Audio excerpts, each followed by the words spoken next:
Over the past 2.5 months, since the US launched its war on Iran, most European leaders have experienced a boost in their national popularity, with the notable exception of German Chancellor Friedrich Merz. Since February, Merz's approval ratings have declined markedly, while his party, the centre-right Christian Democratic Union, or CDU, has slipped in the German opinion polls to the benefit of the far-right Alternative for Germany, or AfD party. Moreover, last week at a meeting of trade unionists in Berlin, Merz was booed and jeered while trying to promote the government's upcoming economic reforms. Wir, meine Damen und Herren, wir begrenzen die Ausgaben in allen Bereichen. So, in this video, we'll look at Merz's falling approval rating and try and explain what's gone wrong for the German Chancellor.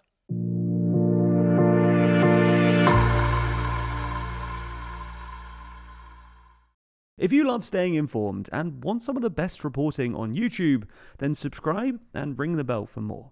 Let's start with a quick recap of Merz's time in office. At the February 2025 German federal election, Merz's centre-right Christian Democratic Union, or CDU party, finished in first place with 28.5% of the vote, a roughly 4 percentage point increase from their 2021 results. In second place were the right-wing populist AfD with 20.8%, the AfD's highest ever result at a national election, and double what they got in 2021. There was also a stark regional divide, with the AfD winning the most second votes, i.e. party list votes, in most constituencies in the east, apart from Berlin, neighbouring Potsdam and Leipzig, while the CDU won the most in the west. Meanwhile, the centre-left Social Democratic Party, or SPD, came in third, with 16.4%, their worst result at a federal election since 1887, with outgoing SPD Chancellor Olaf Scholz calling it a bitter result. Despite this, the CDU and SPD had enough seats between them to form a majority, and after the election, the two parties formed a so-called centrist Grand Coalition, setting out their plans in an agreement titled Responsibility for Germany.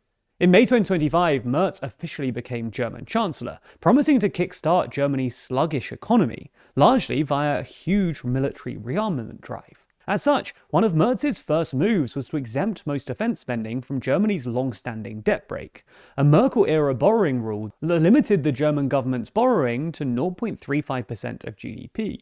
This marked a radical departure from the CDU's long-standing aversion to debt, and signalled a serious effort to rejuvenate the German economy. On top of this, Merz created a new €500 billion extra budgetary fund for public infrastructure investment over the next 10 years, with a particular emphasis on so-called dual-use infrastructure, i.e. infrastructure that can be used for both civilian and military purposes.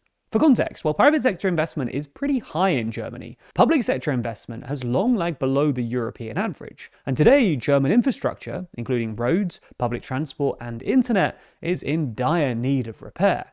This has arguably contributed to Germany's ongoing productivity crisis, with Germany's growth having lagged behind the EU's by an average of 1.8 percentage points over the last 5 years.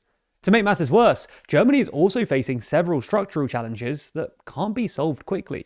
Its working age population is set to shrink from 51 million now to 41 million by 2070, and in part due to a high rate of part-time workers, Germany currently works the fewest hours per capita in the OECD, 22% fewer than Italy in 2024, and 12% fewer than the UK. This all bodes poorly for Germany's long-term economic future. The German economy is expected to stagnate for at least the next 5 years or so, with most analyses estimating between 0 and 0.4% annual growth between now and 2030. Anyway, bringing it back to Merz. For most of the past year, Merz's CDU has managed to stay narrowly ahead of, or level with, the far-right AfD in the polls. But since early 2026, a small gap has opened up between the AfD and CDU, while the Greens have also overtaken the SPD in the same time period. This reflects similar polling trends to other European countries, like the UK too, where the two main centrist parties are losing support to more radical challengers on both the left and the right. So what's actually gone wrong for Merz? Why are the Chancellor's approval ratings declining, especially when those of other European leaders have ticked up in recent weeks? Well, we think it's largely down to two things. Firstly, Merz's communication gaffes, with Merz perceived as condescending and out of touch, and secondly, the backlash to Merz's economic reforms. The first reason is that in recent months, Merz has made a number of political gaffes, which have contributed to a perception of him being condescending and out of touch. First of all, just days after Trump made the unilateral decision to launch a war against Iran in late February, Merz said in an interview, "Now is not the time to lecture our allies," a comment that was widely perceived as a tacit endorsement of the war. However, it soon became clear that European public opinion was strongly against US military action, with 58% of Germans thinking it was unjustified. And as such, Merz's initial comments now look rather impulsive and out of step with public opinion. Then, in late April, Merz seemed to have changed his tune, saying during a school visit that US President Donald Trump was being humiliated by Iran. Unsurprisingly, this provoked a furious reaction from the White House, with Trump announcing that the US would withdraw 5,000 troops from Germany and hinting at further cuts. Then in May, Merz snapped at a woman with advanced skin cancer who said that she wouldn't be able to afford her own funeral when she questioned Merz's planned cuts to health insurance and welfare without cutting state salaries. In response, the Chancellor appeared visibly irritated and said, "At no point has anyone considered raising the salaries of members of the government. I would be grateful if you did not repeat this unchecked." This reinforced the perception of Merz as aloof and prickly, with the German newspaper Tagesspiegel running the headline, "Merz lectures a woman with cancer. How thin-skinned is the Chancellor?" The second reason for Merz's declining approval ratings is backlash to Merz's economic reforms. To address the structural problems in the German economy, the government is attempting to implement a broad fiscal program, which includes cuts to welfare and pensions, the digitization and streamlining of government, and the debt brake and defense spending reforms that we mentioned earlier. However, public support for these reforms has been lukewarm.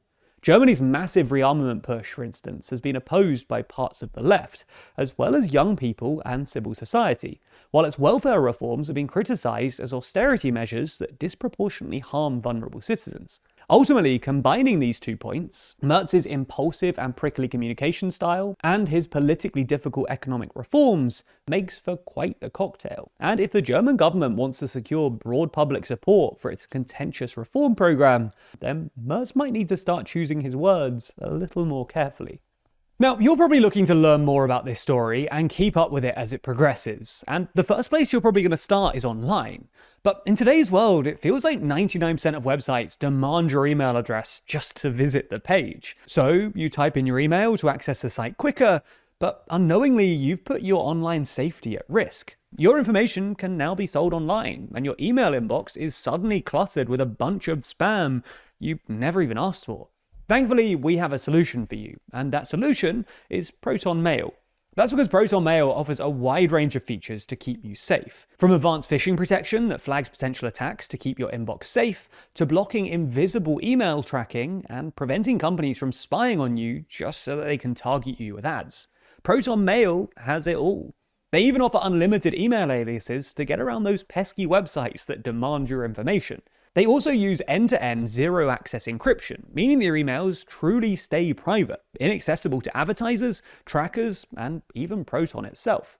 This means no ads, no tracking, and no profiling, which feels increasingly uncommon today. Proton also makes switching from your old cluttered inbox incredibly simple, with a migration tool that lets you move everything over in just a few clicks. Or, if you prefer, you can start fresh with a brand new email account and enjoy a clean, organized mailbox from day one.